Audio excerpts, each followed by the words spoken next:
to share a little trick with you that might help you in this type of a situation where you have very small amount of space to fit in a torque wrench. I wanted to torque wrench these bolts because I had to remove this bracket to replace this alternator on this 2007 Hyundai Elantra, and I just got them tight by wrench.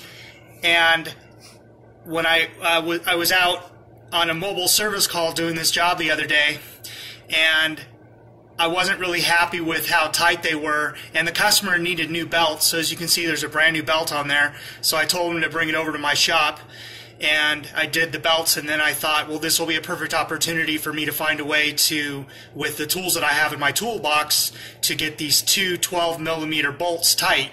So what I figured to do was I found an old bolt,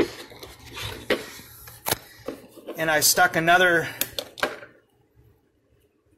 nut on it, and I just stuffed a piece of paper towel in there to keep it from moving around. And then I got the right wrench that I need, and I put the box end on here. It works better if you have an open end on both sides and the wrench isn't angled, but that's just kind of the way they all are. So if you're gonna do this, I wouldn't go more than maybe 16, 17, 18 foot-pounds, and I'm just going to put these bolts at 16 foot-pounds. And so I know that there is another tool that I could buy, but I just don't get into these types of situations very often, and sometimes I'll use crow's feet like this, or line crow's foot, or open end. And these work really well too in situations where I got to put this on something and then put an extension really far out, and then I can get a torque wrench on it.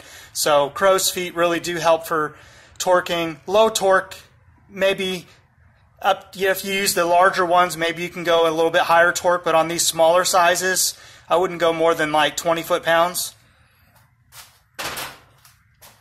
So once you got that, you got some piece of paper towel in there, or piece of plastic to hold it in, and you set your torque wrench up, you get your wrench on, and then what you're going to do is make sure that nothing slips off. So you don't want anything to slip off on the bolt end that you're trying to torque, and then you don't want it to slip off this end here with the opened end. So just put it all on the right way the first time before you even try to torque it, and then everything should be fine and nothing will slip out of place while you're trying to torque it.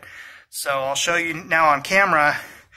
So I got the bolt that I'm trying to torque. I got that in the right way, and so it's tilted at an angle. So I've got the torque wrench lined up the right way, and I got it perfectly centered inside the cutout of the open end wrench.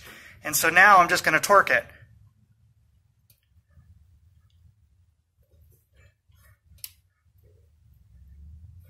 And just make sure it doesn't slip out as you're doing this. So there you go. So I was able to torque this one and torque the lower one that I was after. If you like this video, give it a thumbs up. Consider subscribing if you haven't already.